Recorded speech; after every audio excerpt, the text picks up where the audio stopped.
Hello and welcome back to another video. आज की इस न्यू वीडियो में हम बात करने वाले हैं आप क्वांटिटेटिव एप्टीट्यूड क्या स्कोर किस तरीके से इम्प्रूव कर सकती हो। अगर आप बैंक की प्रिपरेशन कर रहे हो, बहुत सालों से लगे हुए हैं, लेकिन कौन का जो स्कोर है बढ़ ही नहीं रहा।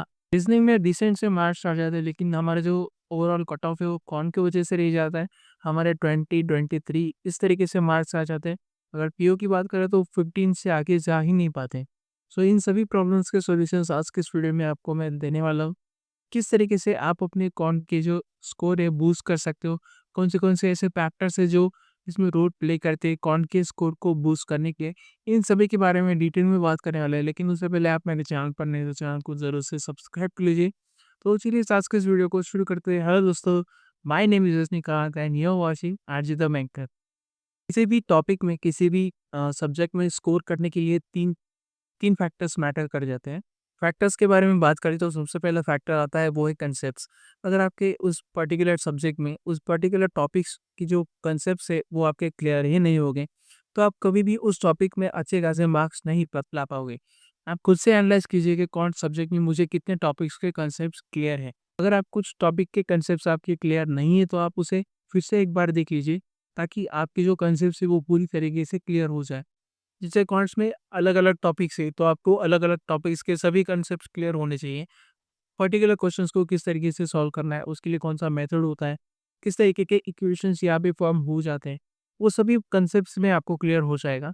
अगर आपके कॉन्सेप्ट्स ही क्लियर नहीं होंगे, तो आप किस तरीके से कोई क्वेश्चन सॉल्व कर पाएँगे within a time. For example के लिए ले लेते हैं कि अगर कोई एस्पिरेंट है, कि अच्छी खासी प्रैक्टिस की है, उसके सभी कॉन्सेप्ट्स क्लियर है, उसने अच्छा प्रैक्टिस किया है, और सिंप्लीफिकेशन का क्वेश्चन जो है वो 30 सेकंड्स में सॉल्व हो जाता है। आपके कंसेप्ट थोड़े फार क्लियर है और आपने अच्छे खासा कंसेप्ट क्लियर नहीं किया, आपको नहीं पता कि इसका अप्रोच क्या है, और अगर उस क्वेश्चन को सॉल्व कर ले तो आपको 1 मिनट लग जाता है, 1.5 मिनट लग जाता है। सो इतना बड़ा डिफरेंस क्यों होता है? क्योंकि उसने अच्छे खासे कंसेप्ट क्लियर किए, उस कंसेप्ट के बाद उसने अच्छी खासी प्रैक्टिस की है उस पर्टिकुलर टॉपिक की। उसने 150, 200, 300 क्वेश्चंस लगाए हैं, डेली उसने 10 से 20 क्वेश्चन सॉल्व किए हैं। इसकी वजह से उतना जो डिफरेंस है टाइम का उसने कवर किया है, और उसको भी पहले 1 से 1.5 मिनट लगता ही होगा। उसके बाद उसने ह धीरे-धीरे टाइम कम करके उसे 30 सेकंड्स पे लेके आए। अगर आप मॉक टेस्ट में कोई क्वेश्चन आपके सामने आ जाता है और आप ब्लैंक हो जाते हो कि आपको पता ही नहीं कि इस क्वेश्चन को किस तरीके से सॉल्व किया जाता है। तो ये जो दिक्कत आपको फेस करनी पड़ती है, उसका जो वन एंड ओनली रीज़न है वो आपके कंसेप्ट्स क्लियर नहीं, इसकी वजह से आपको पता ही नहीं चलता कि इस पर्टिकुलर टॉपिक में इस वाले क्वेश्चन को किस तरीके से सॉल्व किया जाता है। अभी इसका एक ही सॉल्यूशन होगा कि आपको कॉन्सेप्ट्स क्लियर कर लेने हैं।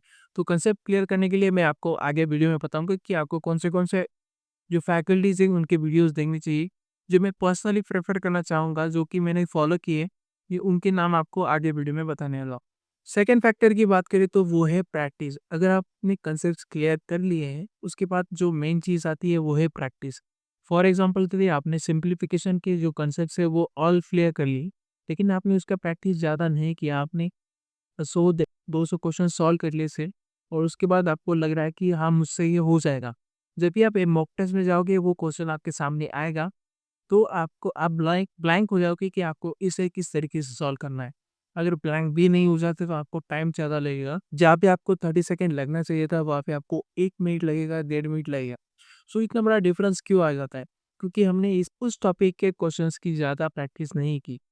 मैं कहना चाहूँगा कि सिम्प्लीफिकेशन की आपको मिनिमम 5000 क्वेश्चंस आपको सॉल्व करने ही हैं। ये 5000 क्वेश्चंस इसलिए क्लियर है क्योंकि आप जब भी सिम्प्लीफिकेशन सॉल्व करने लगोगे तो आप 5000 क्वेश्चंस ऑलरेडी सॉल्व कर चुके हो। 5000 क्वेश्चन सॉल्व कर देने के बाद आपको जो कैलकुलेशन होगा वो माइंड में होना स्टार्ट हो जाएगा, क्योंकि आपको उसकी आदत हो जाएगी। तो इतने क्वेश्चंस आपको सॉल्व कर लेने हैं।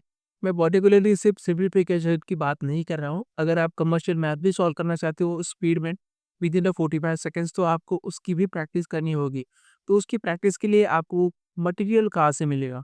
तो उसके प्रैक्टिस के लिए आप मटेरियल कहीं से भी ले सकते हो, आपको ऑनलाइन मिल जाएगा या फिर आप पीडीएफ डाउनलोड कर सकते हो। मैं प्रेफ़र करना चाहूँगा कि आप गईडी का बंडल पीडीएफ कोर्स ले सकते हो। पहले के बंडल पीडीएफ कोर्स में आपको सभी पीडीएफ्स मिल जाएँगे, टॉपिक वाइज़, एग्ज़ाम वाइज़ सभी आपको प्रैक्टिस करने के लिए यहाँ पे आपको क्वेश्चंस मिल जाएँगे। तो उसका रिव्यू देखने के लिए आप ऊपर आई बटन पे क्लिक कर सकते हो, और नीचे डिस्क्रिप्शन बॉक्स में कूपन कोड दिया है, अगर आप उसे अप्लाई करके परचेज़ करते हो तो आपको 12% का डिस्काउंट एक्स्ट्रा मिल जाता है और आपका जो अमाउंट है वो सेव हो जाता है। बात करते हैं कि हमें क्वेश्चंस कितने सॉल्व करने चाहिए। आपको क्वेश्चंस तब तक सॉल्व करने चाहिए कि आपको मन में लगना चाहिए कि आपने इस टॉपिक के क्वेश्चंस जितने सॉल्व किए कि अभी कोई भी क्वेश्चन आ जाए तो मैं उसे सॉल्व कर सकता हूँ। थर्ड फैक्टर की बात आती है कि आपको स्पीड चाहिए होगा। अगर आप क्वांट में स्कोर करना चाहते हैं तो आपको स्पीड ज़्यादा मैटर करता है। क्वांट में स्पीड बनाने के लिए आपको सबसे पहले क्या करना होगा, आपको टाइम वाइज प्रैक्टिस करना होगा। आपके पास अगर स्टॉप वॉच होगा स्मार्टफोन में तो आप उसकी हेल्प से भी कर सकते हो, या फिर आप डिस्क्रिप्शन बॉक्स में मैंने एक एप्लीकेशन का लिंक दिया हुआ है, आप उसे डाउनलोड करके अपने स्मार्टफोन पे यूज़ करके आपके साथ साथ अपने क्वेश्चन सॉल्व कर सकते हो। फॉर एग्जाम्पल के लिए मैंने सिंप्लीफिकेशन का एक क्वेश्चन लिया और मुझे उसे 30 सेकंड्स के अंदर सॉल्व करना है, तो मैं स्टॉप वॉच ऑन कर दूंगा और मुझे 30 सेकंड्स के अंदर सॉल्व करना ट्राई करूंगा। सेम चीज़ आपको कमर्शियल मैथ में भी करना है। अगर आप कोई क्वेश्चन मिक्सचर एंड एलिगेशन का क्वेश्चन आप अगर 45 सेकंड्स के अंदर सॉल्व करना चाहते हो तो आपको 45 सेकंड्स का एक टाइमर लगा देना है, उसके अंदर आपको सॉल्व करने का प्रैक्टिस करना है। सो इसी तरीके से आपका जो है वो आप सभी टॉपिक्स के प्रैक्टिस करोगे इसी हिसाब से, तो आपका जो स्पीड है वो अच्छी खासी हद तक बढ़ जाएगा। यही टेक्निक मैंने यूज़ किया था, उसकी वजह से मेरे में जो स्कोर है वो बूस्ट हो गया है और इसी टेक्निक को यूज़ करके आप अपना स्कोर भी बूस्ट कर सकते हो। तो आपको टाइम के साथ-साथ अपना प्रैक्टिस करना है। सिम्प्लिफिकेशन, कमर्शियल मैथ, डीआई, इन सभी टॉपिक्स के आपको टाइम के साथ प्रैक्टिस करके अपना स्पीड बढ़ा सकते हो। फैक्टर की बात करें तो आपके सबसे मेन इम्पोर्टेंट बात करूँगा कि आपके बेसिक कैलकुलेशंस की स्पीड कितना है।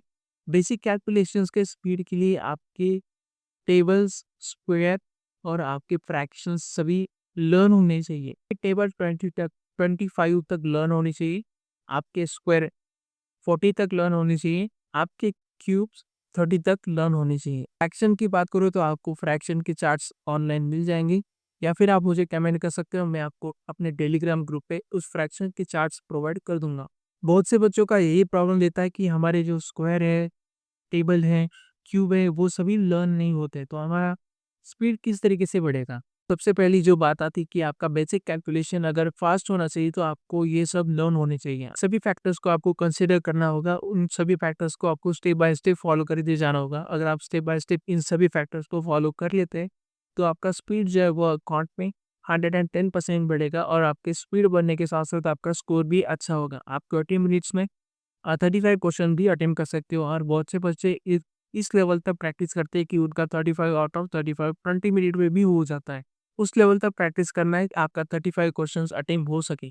आई होप कि आपको वीडियो पसंद आया होगा। वीडियो पसंद आया तो नीचे आप कमेंट कर सकते हैं कि आपको ये वीडियो कैसा लगा और साथ ही में आप वीडियो को लाइक ज़रूर कर देना और चैनल पर नए हैं तो चैनल को सब्सक्राइब ज़रूर कर लेना। तो मिलते हैं अगले वीडियो में, तब तक के लिए bye bye and take care.